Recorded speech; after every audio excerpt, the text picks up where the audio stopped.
Rosa Mariana Brea es psicóloga, psicoterapeuta, especialista en duelo. Y decíamos que si ustedes tienen alguna pregunta, este es un buen momento para hacerlo. No estamos hablando de pérdidas exclusivas de un ser querido.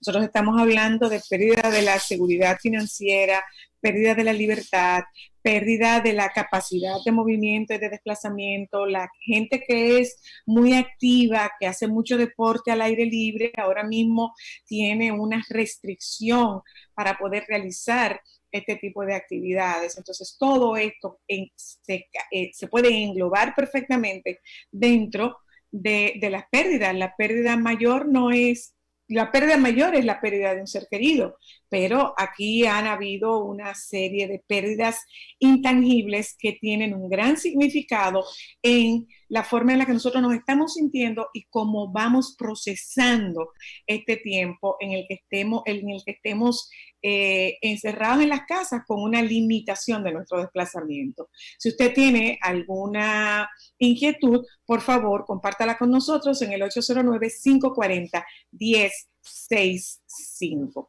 809-540-1065. Hablábamos un poco, Rosa Mariana, también de rabia. O sea, yo puedo tener mucha rabia e incluso entro en esta ambigüedad de sentimientos y de emociones porque a mí me da rabia que mi mamá, mi papá, mi ser querido se haya expuesto y se murió porque se expuso. Tenemos una llamada en la línea. Buenas. Buenos días, buenas tardes. Buenas. Sí, mira, Zoila, yo en realidad, parece que me leíste la mente. Yo estaba pensando que en realidad, como tú eres una persona que tiene la capacidad para manejar esos temas, qué bueno que tú lo estás exponiendo hoy. Es una necesidad nacional y pienso que la doctora, al final, sugerencia, debiera de hacer un resumen porque yo sintonicé un poco tarde y me imagino que muchas personas más. Así que, por favor, que haga un resumen de las recomendaciones. Te agradezco infinitamente que haya puesto ese tema. Es muy necesario para el momento. Gracias. Gracias a ti. Tenemos el número 809-540-1065. Se nos ha hecho prácticamente imposible localizar a Dean, pero Rosa Mariana, yo te decía, bueno, puede haber rabia, pero también la limitante sanitaria de participantes en este rito de despedida a través de una honra fúnebre, de un velatorio y de la gente que no puede ir a acompañarte en el cementerio. Antes de eso, tenemos otra llamada. Buenas tardes. ¿Aló? Sí, buenas. Yo deseo hacerle una pregunta, Adelante. una inquietud. A mí se me murió un hermano fuera y nosotros todavía no le hemos dicho a nuestra madre porque tiene 95 años. Entonces, a ver si es correcto o no.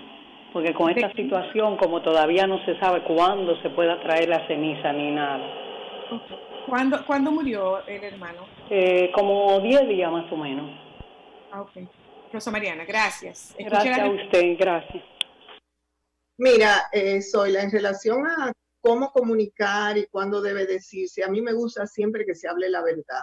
Igual va dirigido a los niños y a los adultos mayores, las personas con discapacidad. A mí me gusta más que se maneje siempre la verdad, claro, cuidando las precauciones, si la persona tiene un problema de salud, si tiene un trastorno cardíaco, ese tipo de situaciones, pero tiene que informarse porque yo no sé el caso de esa señora de 95 años, pero yo conozco personas bastante mayores que tienen contacto en sus redes, que están conectadas vía WhatsApp o vía iPad. Parecería increíble, pero sí las hay y pueden enterarse de ese fallecimiento de ese ser querido, y eso sería muy difícil y muy traumático, doblemente traumático, el haber escondido una información. Tenemos a Dean en la línea. Buenas tardes, Dean, bienvenido. Buenas, Fernando, bienvenido. Gracias por la invitación y buenas tardes a todos los radio oyentes. Hola, Fernando. Mira, estamos hablando de cómo por limitaciones sanitarias, los rituales de exposición, velatorio y sepelio han cambiado. Y lo que produce eso, con nosotros está Rosa Mariana del otro lado, hablando sobre el impacto sobre el impacto en la salud mental y en la salud emocional de las personas que pierden un ser querido. Acaba de llamarnos una persona que su hermano murió en Estados Unidos y que desconocen cuándo esas cenizas llegarán hasta acá. Sí, buenas. Primero que todo, gracias por la invitación y el tiempo que me voy a tomar, voy a hacer 2 alcances. Uno que tiene que ver con la parte administrativa operativa de los lineamientos de salud pública y la Organización Mundial de la Salud, con lo que tiene que ver con el sector, y la otra parte, aunque no soy profesional en el área, de la parte de sentimientos y duelo que tiene que ver con este cambio. Para eso tenemos a Rosa Mariana con nosotros esta tarde. No hay problema. Para empezar, ya Funeraria Blandino y las otras funerarias del país, alrededor del 10 de marzo, recibimos un protocolo para aplicarse tanto con los casos de muerte natural y con los casos de esta enfermedad del coronavirus. Entonces, casos que fallezcan de coronavirus o de cualquier enfermedad relacionada con afecciones respiratorias, neumonía y con síntomas de coronavirus se tienen que tratar de la misma manera. Entonces, se determinó que esos fallecidos con esos cuadros clínicos se busca directamente en su casa o hospital y se llevan al cementerio, o se buscan y se llevan para el proceso de cremación. Los fallecidos en este momento que no tienen ese cuadro clínico y es de muerte natural, solamente se le está permitiendo a la familia 3 horas de velación y un máximo de 15 personas, primordialmente familia directa, para que compartan esas 3 horas en la funeraria, aplicando las medidas de distanciamiento social, por decirlo así, dentro de las capillas y teniendo un velatorio de tiempo reducido. En el caso de las personas que mueren fuera de aquí, yo tengo un hermano que trabaja con una funeraria que trabaja con ustedes en Nueva York y me estuvo comentando que hay mucha dificultad para enviar esos cuerpos hasta acá porque no hay tráfico aéreo disponible ahora mismo. Totalmente. Nosotros por igual, y pasa con nosotros, tenemos el tema de que aquí habían turistas que todavía no han podido llegar al destino final y fallecieron en febrero. Esta mañana estaba trabajando un caso de una pareja de suecos que son de un sinnúmero de situaciones que se van a presentar. Hay personas que no quieren, por decirlo así, cremar el caso, otras que no ha pasado con familiares que quieren que el fallecido lo tengamos en cuarto frío hasta que se pueda hacer un velatorio normal, pero las personas tienen que entender que estamos en un momento que si todos aceptáramos las peticiones de todos, que es algo que creo que pasó en Nueva York mal manejado, se le ha acumulado una cantidad de fallecidos con pedidos individuales de familia que a la larga no es posible cumplir. En general, como quiera, no obstante, entiendo que la población dominicana ha sido muy susceptible a los lineamientos y hasta ahora las personas sí están un poquito ansiosas si tienen un familiar fuera, pero en general han tenido un comportamiento bastante aceptable y no hemos tenido diferencia con familia porque, y hago el ejemplo, no es lo mismo que el taller esté cerrado que te prohíban a ti a que tu papá o un familiar directo no puedas estar con él. Y me voy un poquito más lejos. Cuando empezamos con el reclutamiento de personas con COVID en el Hospital Ramón de Lara, sucedió que varias familias se enteraron que su familiar había fallecido en la rueda de prensa de salud pública. O sea, imagínense cómo se debe sentir que tú ni esa información tengas. Entonces ha sido algo difícil para mucha gente, pero entiendo que ya pasamos a nivel de confinamiento y de tiempo lo peor. Yo tengo una pregunta, señor Dean. Como estábamos hablando y esa oyenta que habla de que está esperando que lleguen las cenizas de su hermano al país, al igual que si se envían cuerpos, ¿tienen ustedes un protocolo de cómo sería la recepción de esos cuerpos y esas cenizas al momento de llegar aquí? ¿O se hace el curso normal del proceso? No, en ese caso, ya cuando se levanten las restricciones aéreas, ya se ha entendido que ya todo sigue con su curso normal.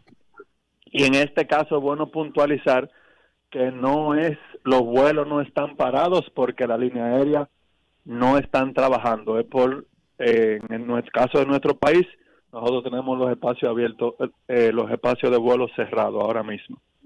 Una última pregunta, Fernando, y es lo que concierne a la capacidad de estos cuartos fríos, o sea, particularmente la ciudad de Nueva York está desbordada, pero ese no es el caso nuestro. Claro.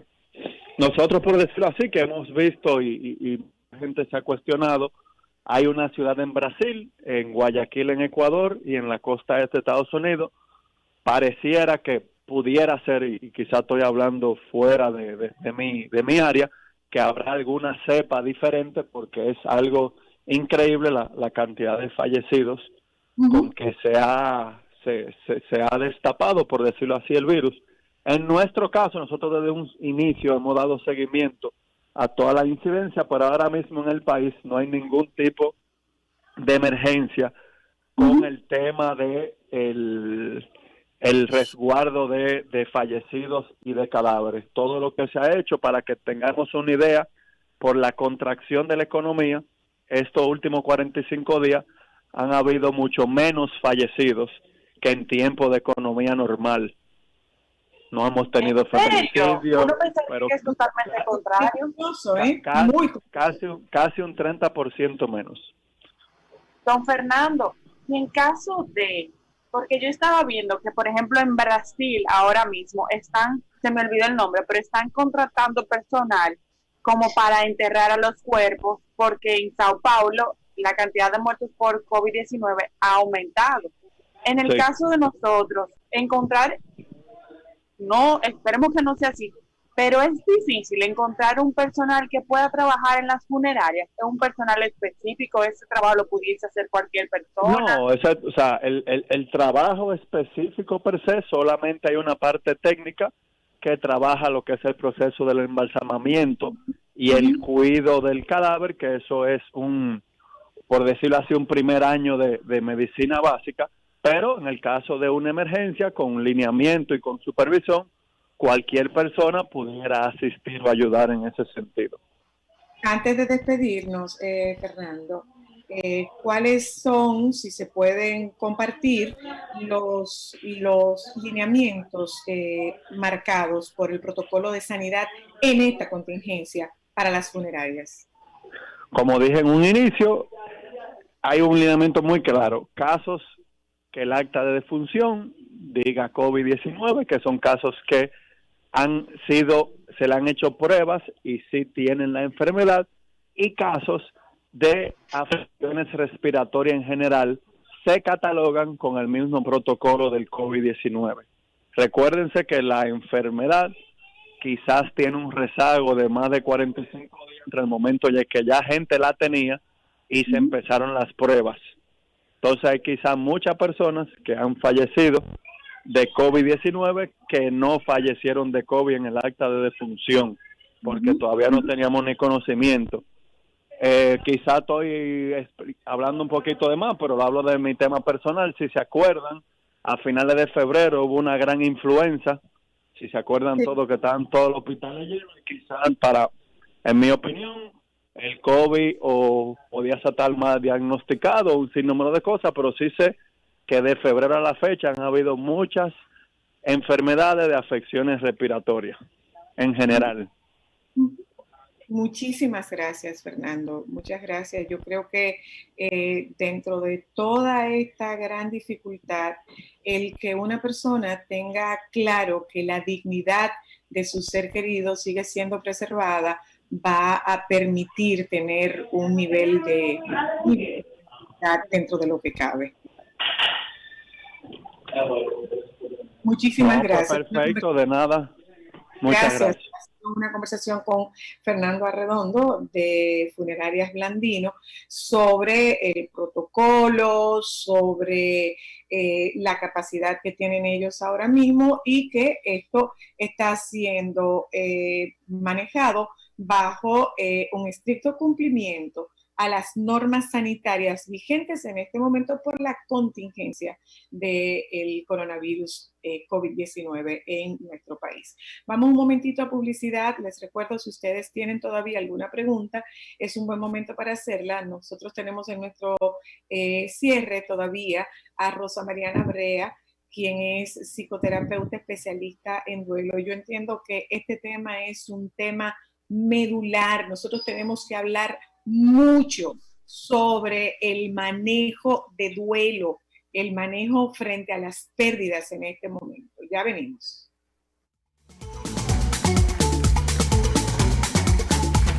Solo para mujeres, Sol 106.5, la más interactiva. Una emisora